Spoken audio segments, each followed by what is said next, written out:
Bonsoir à tous, vous suivez Entrepreneur et ce numéro d'Entrepreneur vous est destiné si vous désirez lancer votre projet de construction et avez du mal à réunir tous les documents qu'il faut pour faire le nécessaire ou encore si vous êtes curieux et vous aimeriez tout simplement vous nourrir encore plus de connaissances.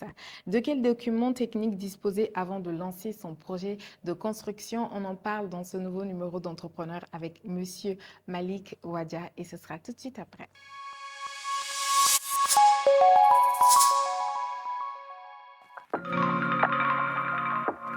Devenez partenaire, sponsor ou annonceur et bénéficiez de notre large réseau de clients. Appelez dès maintenant le 91 59 73 96 92 71 08 15. Entrepreneur, le rendez-vous des bonnes affaires.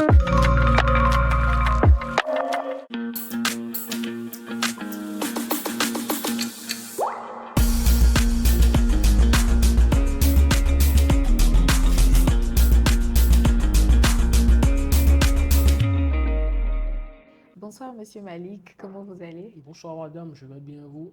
Ça va très bien, je suis ravie de vous retrouver encore une fois. Merci. Et aujourd'hui, le thème qui nous réunit, c'est de quels documents techniques disposer avant de lancer son projet de construction. Et d'entrée de jeu, j'aimerais vous demander quelles questions se poser avant de lancer un projet de construction, parce qu'on ne se lève pas comme ça et puis débuter quelque chose, débuter une activité ou bien lancer un projet. Il faut se poser d'énormes questions et quelles questions se poser? D'accord. Avant de commencer un projet, déjà il faut donner un sens au projet. Il faut savoir dans quelle direction est-ce qu'on va. On veut construire quoi? De quoi a-t-on besoin et où le trouver?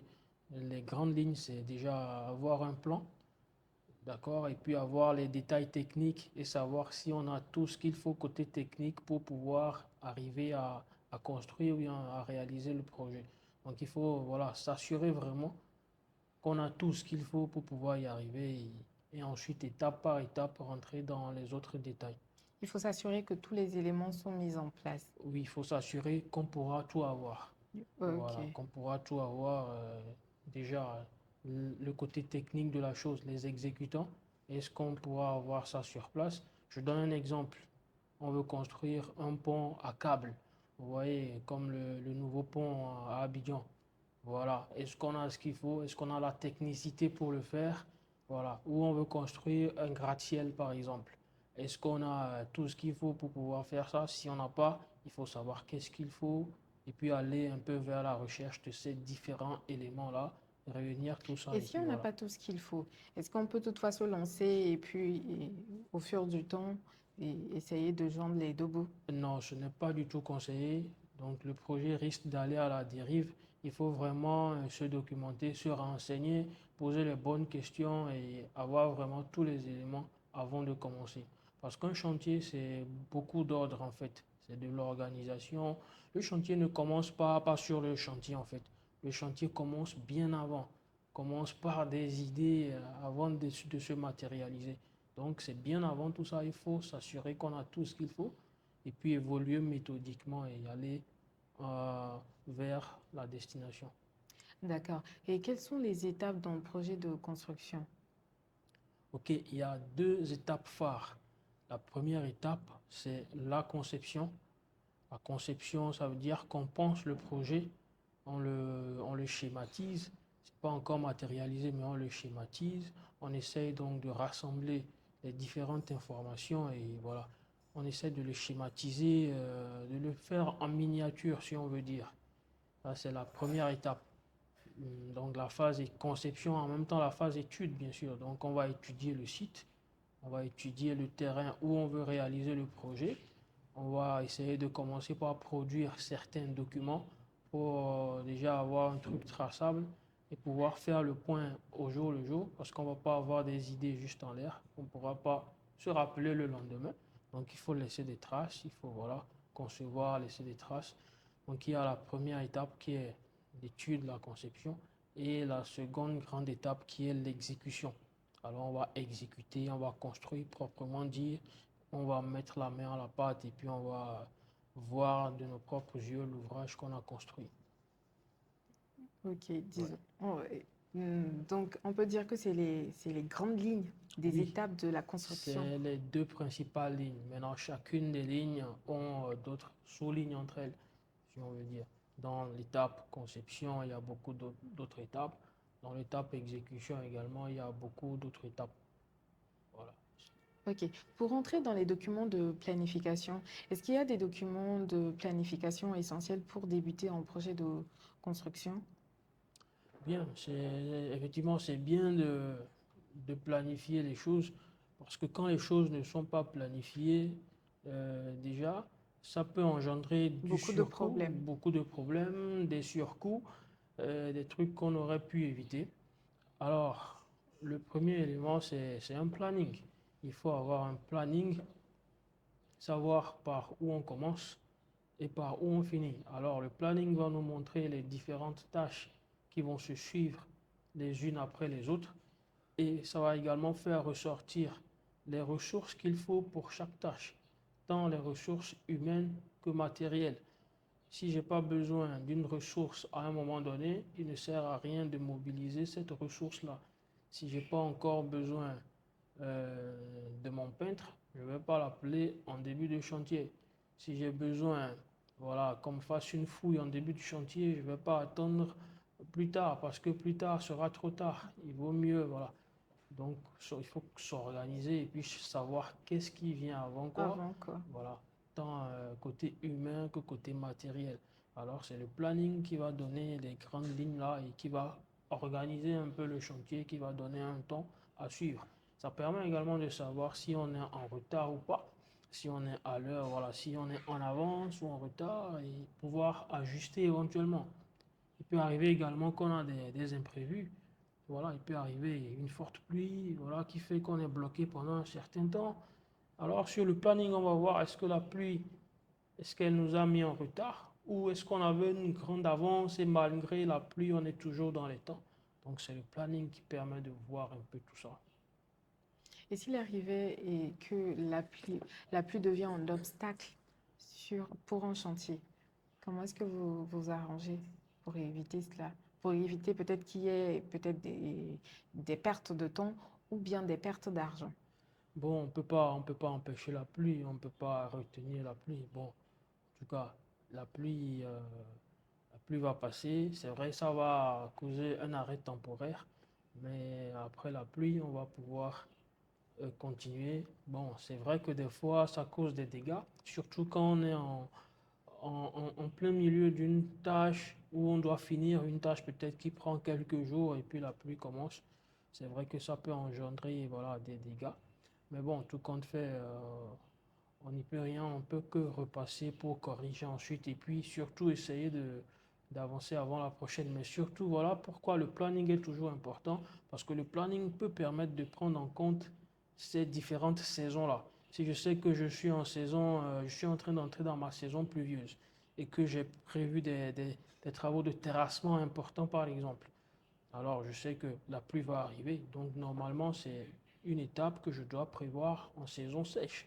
Alors le planning a toujours son importance face à Et ce essayer genre de de finir situation. avant la saison pluvieuse. Et effectivement, donc il y a des travaux, des lourds travaux de fondation ou des lourds travaux de terrassement qu'on ne va pas commencer en saison pluvieuse. On va préférer les commencer en saison sèche et espérer être hors de la fondation quand la saison pluvieuse va commencer. Je prends l'exemple d'un pont. On va essayer de faire les fondations vite fait en saison sèche et déjà commencer par monter voilà, euh, comment dire, les poutres et tout ça, tout ce qui est en haut. Et comme ça, quand la pluie va commencer, la rivière peut-être va peut-être reprendre son cours normal, mais on sera en train de travailler en hauteur, quoi. On aura fini avec tout ce qui est fondation, on sera sorti de terre. Voilà. D'accord. Parlons d'études de faisabilité. Quelle est l'importance des études de faisabilité et des analyses de sites dans la préparation d'un projet? Ok. Cette phase est également assez importante parce qu'elle permet déjà de connaître un peu le sol support, le sol sur lequel on veut bâtir, de connaître le milieu en général. Voilà, de voir quelles sont les contraintes qu'il faut prendre en compte dans, dans l'exécution. Supposons on veut construire, on veut faire un projet en une zone rocheuse. Et si on n'avait pas été voir la zone pour voir que c'est de la roche, pour voir comment faire les fondations, on peut se tromper. Construire en zone rocheuse ou construire au bord de la mer, c'est pas la même chose. Ou construire dans une zone marécageuse, par exemple, c'est pas la même chose. Alors, excusez-moi. Donc, c'est important de faire ce pas-là pour aller voir un peu, pour prendre connaissance du milieu dans son ensemble et puis essayer de voir qu'est-ce qu'il y a lieu de faire comme adaptation et déjà de voir si le projet peut toujours tenir là où on l'a choisi ou s'il faut carrément délocaliser le projet, quoi. Mais il peut arriver à un porteur de projet de faire des miracles. Par exemple, construire. Bon, je vais donner un exemple. De nos jours, je vais prendre un exemple d'une zone très reculée, Ok, une zone qui est souvent dérangée par la pluie, ouais, vers les Zobédi, ouais, Kégué ouais, Zobédi, ouais, comme ça. C'est une zone qui est souvent très dérangée par la pluie ok, et ça a du mal pour peut-être faire des toilettes. ouais, Et il y a une nouvelle technique que je ne sais pas trop qu'on a sortie maintenant qui permet de faire quand même des toilettes bien là-bas ok, sans que les toilettes ne soient dérangées par l'inondation ou quoi que ce soit. ouais. Donc, est-ce que je peux dire que peut-être c'est des miracles que les porteurs de projets font? D'accord. Ce que je veux dire, c'est que toute zone, aussi difficile qu'elle soit, peut quand même être constructible de la manière, dans le sens qu'il suffit de s'adapter en fait à la zone. Il suffit de, comment dire, de prendre en considération les difficultés et puis de trouver des solutions à ces difficultés-là. Si c'est des zones, par exemple, où il y a toujours de l'eau, il y a moyen de pouvoir régler le souci, même si ça peut engendrer des coûts. Mais quand on a connaissance de ça et qu'on veut quand même s'y aventurer, on peut quand même s'y aventurer. Donc tout compte fait, toute zone, aussi difficile qu'elle soit, est quand même constructible, mais c'est que par derrière, ça va engendrer un coût, Beaucoup quoi. de coûts. Voilà, ça va engendrer un coût pour pouvoir corriger ce qu'il y a à corriger. D'accord. Par exemple, on a pu construire des tunnels sous la mer. Donc, C'est faisable? oui, oui, c'est faisable. Il y a des tunnels sous la mer. Oui, Impressionnant. voilà. Donc Mm. tout est faisable. Juste, c'est une histoire de coût et D'y de mettre les fonds. technicité. Voilà, voilà. Les fonds et puis la technique, en fait, qu'il faut. D'accord. Alors, on sait qu'on ne peut pas débuter un projet ou bien lancer un projet sans avoir de permis. Et quel type de permis et autorisation doivent être obtenus avant de lancer un projet de construction, par exemple? D'accord. Actuellement, avant de lancer un projet de construction de bâtiment, il faut avoir un permis de construire. Alors, le permis de construire, c'est le feu vert pour pouvoir entamer la construction. Ça permet d'éviter des bâtiments qui s'effondrent et donc d'éviter des pertes en vie humaine et des dégâts matériels et tout.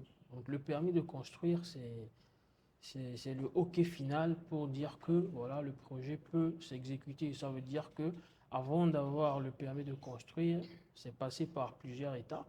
Il y a eu des études, voilà, toutes sortes d'études. L'étude de structure a été faite. Il y a des plans architecturaux qui ont été faits. Il y a également une étude du sol, une étude géotechnique qui a été faite. C'est tout ça là qui permet donc d'avoir le OK. Il y a la visite du service chargé également qui a été faite sur le site. Voilà, donc tout ça réuni permet d'obtenir le document, le permis de construire qui donne un feu vert maintenant à la construction, à l'exécution du projet. Et quel type de projet de construction mérite un permis? Est-ce qu'on se lève peut-être parce que je veux construire ma maison, je m'en vais prendre un permis de Oui, construction? dans les normes, oui, tout projet, toute maison, voilà, doit nécessiter un permis de construire. Il Et faut un pourquoi? permis parce que déjà, ça protège le maître d'ouvrage, le propriétaire. Ça veut dire que sa maison est construite suivant les règles, suivant les normes. Donc ça veut dire que voilà, ça a pris en compte tout ce qu'il faut, parce que le permis ne se délivre pas s'il y a quelque chose qui manque. Alors chaque maison, toute maison doit avoir un permis de construire. Peu importe la taille, en fait, il faut un permis de construire. Maintenant, en fonction de la taille, les coûts vont varier. Le permis pour un hôtel n'est pas la même chose que le permis, les coûts du permis pour un hôtel n'est pas le même que le coût du permis pour une pour une villa standard. Donc, en fonction de la taille du projet, les coûts vont différer. Sinon, peu importe le projet, la norme demande quand même d'avoir un permis de construire. Parce qu'en fait, chacun ne va pas juger son projet lui-même et se dire que voilà, pour mon projet, j'ai besoin d'un permis ou pour mon projet, j'ai pas besoin d'un permis en fait. Donc, pour chaque projet, il faut avoir un permis, il faut aller vers les personnes compétentes à cela. À eux de nous dire maintenant, voilà, en détail, pour votre projet, c'est un projet de telle catégorie, il suffit juste d'avoir ceci ou cela, ou bien tel élément n'est pas important pour votre permis et tout, mais tout compte fait, chacun a besoin d'un permis de construire. Et comment fait-on pour obtenir un permis de construire? Pour obtenir un permis de construire, il y a des formalités qui se font au niveau de la mairie, voilà, mais également ces formalités se centralisent auprès d'un architecte, que ce soit voilà, un professionnel du bâtiment centralise. Souvent, l'architecte centralise ça à son niveau, lui fera appel à l'ingénieur pour l'étude de structure, fera qui est l'ingénieur à son tour, ou peut-être l'architecte directement fera appel au géotechnicien pour l'étude du sol. L'architecte fera également appel aux préventionnistes pour les notes de sécurité incendie et tout ce qui va avec. Voilà. Donc tout est centralisé en tout cas au niveau de l'architecte qui va voir tout ce qu'il faut voilà, pour pouvoir préparer le dossier. D'accord. Le maître d'ouvrage doit-il être en possession de certains documents techniques avant de démarrer un projet?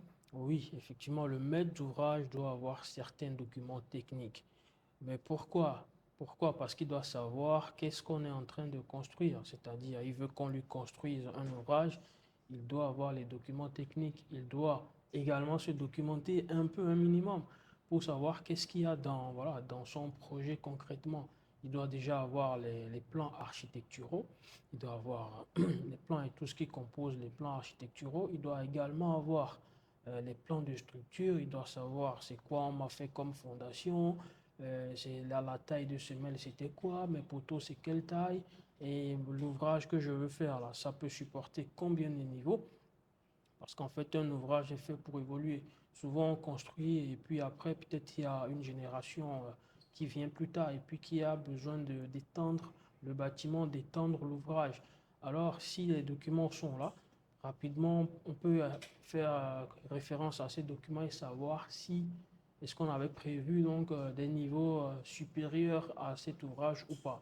Également, si on veut faire de la maintenance sur l'ouvrage, sur le bâtiment, on veut peut-être réparer un défaut électrique, un défaut d'électricité. Au lieu de casser partout à chercher les câbles, où sont les câbles, on ne sait même pas où sont les câbles. Dès qu'on a les plans d'électricité, on sait directement s'il y a un problème au point A, peut-être c'est au point B qu'il y a le coffret, ou c'est au point C que passent les câbles, et puis voilà. Donc c'est important au maître d'ouvrage d'avoir ces documents, parce qu'au final, c'est à lui l'ouvrage en fait. C'est à lui l'ouvrage, c'est pour lui.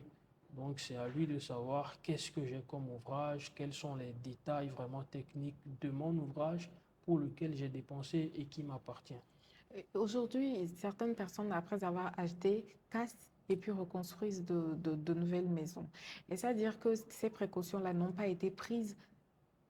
Non, pas forcément. On peut avoir un besoin d'acheter un bâtiment dans un milieu qui nous plaît, ok?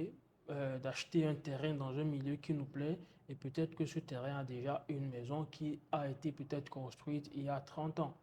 Alors, le milieu nous plaît, peut-être c'est en pleine ville, en plein centre-ville. On a peut-être besoin de mettre une activité là-bas ou peut-être même sa maison. Donc, on peut détruire le bâtiment pour construire ce qui nous plaît. Pas forcément parce que l'ancien bâtiment n'était pas bon. Donc, c'est une question également de goût. Voilà, de goût, voilà, puisque on ne cesse jamais de faire des aménagements des aménagements. Donc ça peut arriver qu'on casse une partie, qu'on casse une autre, ou carrément qu'on casse tout pour faire un truc plus moderne. Voilà. Ok. Est-ce que les analyses environnementales et les études d'impact influencent la préparation d'un projet? Je dirais que ces analyses aident à la gestion du projet, dans ce sens que tout projet amène dans le milieu où il est exécuté un changement. Lorsqu'on va construire quelque chose dans un milieu, le milieu va forcément changer. Alors, il est important de voir qu'est-ce que ce projet-là va entraîner comme changement. Est-ce que ça va créer un désordre dans le milieu naturel? Si oui, est-ce qu'on peut essayer de prendre des mesures pour que ce désordre-là soit, Éviter. voilà, pour éviter le désordre? Alors voilà, c'est dans ce sens que les études des pactes environnementaux sont importantes. Je prends un cas, je vais sortir un peu du cadre, peut-être je vais prendre le cas d'une carrière. Une carrière, c'est une exploitation, voilà, à ciel ouvert, peut-être d'un sable, une carrière de sable, voilà, où on s'en va puiser du sable sur une profondeur allant de 1 à 3 mètres, par exemple. Ça veut dire que c'est un trou qu'on va creuser là-bas, on va bousculer peut-être la végétation, on va enlever des arbres. Dans ces arbres, il y avait peut-être des animaux et tout ça. Donc, on va devoir, en avant, essayer de voir quel est l'impact. Tout ça là, ça va entraîner quoi concrètement? Bon, ça, c'est je suis sorti un peu du cadre. Donc, revenant à un projet de construction normal, un bâtiment ou un pont ou bien tout ouvrage, il faut essayer de voir qu'est-ce que ça va entraîner sur le milieu. Tout ce que ça va entraîner de mauvais, il faut essayer de limiter cela. Il y a certains ouvrages qu'on doit construire. On va faire du béton peut-être sur place. On va faire du béton sur place, ça veut dire que on va déverser les eaux. Après le béton, hein, les eaux de la bétonnière peut-être vont être déversées par terre. On doit éviter de verser ces eaux-là par terre. On doit prendre des mesures, construire des bacs adaptés pour recueillir ces eaux-là. Parce que si on les déverse dans la nature, plus tard, ces eaux vont aller souiller la nappe phréatique. Et c'est dans cette nappe qu'on a notre eau. Donc ça veut dire que la localité serait polluée. Donc voilà, il faut tenir compte un peu de tous ces paramètres-là pour mieux gérer le projet. On peut stopper le projet et si après analyse, on découvre que ce projet-là peut causer beaucoup de dégâts. Oui, ça veut dire qu'on pourra retarder peut-être le projet, le temps de gérer tous les contours avant de poursuivre. Il peut arriver qu'il y ait du retard. Tant qu'on n'a pas pu prendre les mesures qu'il faut, voilà, pour gérer tout ça, donc on ne doit pas commencer. On doit être sûr qu'on a déjà pris en compte tout ça. On a émis les documents qu'il faut, les documents ont été validés, on a le retour de ces documents-là avant de pouvoir continuer. Il n'y a pas arrêt. Enfin, quand je dis ça, c'est bien avant le démarrage du projet. D'accord. Voilà, on ne démarre pas avant de commencer par faire ces études-là. Ces études sont faites avant de commencer, en fait. Donc, il faut qu'on ait le OK avant de pouvoir démarrer. Ok, Oui. d'accord. Et quels documents de sécurité doivent être mis en place pour garantir la conformité aux normes en vigueur? Ok, je prends le cas d'un bâtiment. Euh, Dans le permis de construire, dans l'établissement du permis de construire, on a recours au préventionniste. Le préventionniste qui va nous donner sa note de sécurité incendie. Donc, c'est un rapport qu'il fait concernant voilà, la sécurité incendie. Il fait son étude également. Et donc, ça contribue à l'octroi du permis de construire. Donc, il y a un volet du préventionniste qui est non négligeable dans la délivrance ou bien dans l'octroi voilà, du permis de construire. Ok. Les documents financiers et les estimations budgétaires ont-ils un rôle à jouer dans le succès d'un projet de construction? Je dirais aussi que oui, c'est important parce que si on ne sait pas combien va coûter notre ouvrage et on commence et au fil du temps, on se rend compte que on n'a plus les finances pour continuer, ça veut dire que le projet n'a pas connu de succès, le projet n'a pas abouti. Pardon, le projet n'a pas abouti. Ça veut dire que on doit avoir un œil sur le volet financier avant de pouvoir commencer. On doit savoir combien ça va nous coûter avant de pouvoir commencer. C'est d'un, j'espère que j'ai répondu à la question.